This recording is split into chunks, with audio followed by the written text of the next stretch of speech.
guys, Albert here again in a new short video. So as I said, I'm creating this series of short videos that are going to explain a bit more about CircuitMess Batmobile and the way we work here at CircuitMess. So here behind me, it's our main production room, we call it like that. And here we have all the different machines and tools that are used for producing our devices. So let's go inside and take a look at what's here. So this big thing over here, so this is called a pick and place machine. So it's used for assembling our circuit boards. So here you can see one of the circuit boards being assembled. And the way the machine works is it has these big rolls of components that are placed inside. So you can see there are tiny chips here inside. They are packed like ammunition or, I don't know, like film tape. And the machine here, it has 4 tiny suction heads that are used for picking up the components and placing them on specific parts of the circuit board.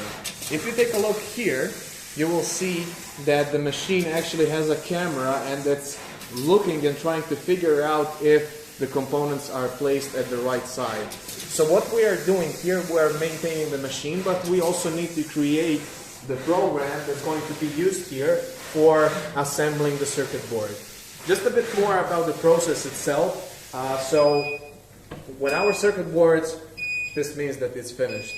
So when a circuit board comes from a factory, it looks like this. So it doesn't have the components on it, and it's actually what we are doing here, we're taking all the tiny chips and bits and pieces and we are putting them on the circuit board and then soldering it all together.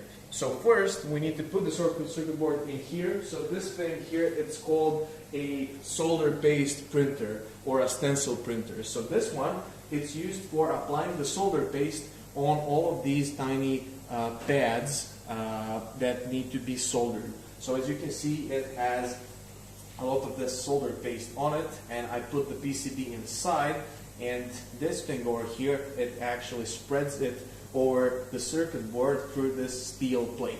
After this, the circuit board goes inside here, and as you've seen, the machine, it takes the tiny components using a predefined program. It does some computer vision, so it checks if it's doing the right thing, and it puts the components on the circuit board. And after that, we put it in here. So this, it's called a reflow oven, and it's basically a big toaster with a conveyor belt, which is taking the circuit board slowly through 6 different heat zones, which basically melts the solder and connects all the tiny chips with the circuit board so that it can work together.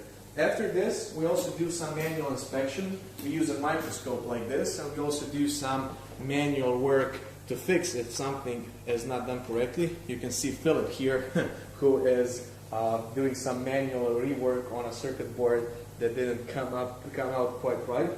And after that, we take it, we put it in boxes like this, and then we take it to another room where we used something that is called a test jig, but I'm going to show you that in another video. So thank you guys for following, thank you for supporting CircuitMess Batmobile, and I'll see you in the next short video. See you guys.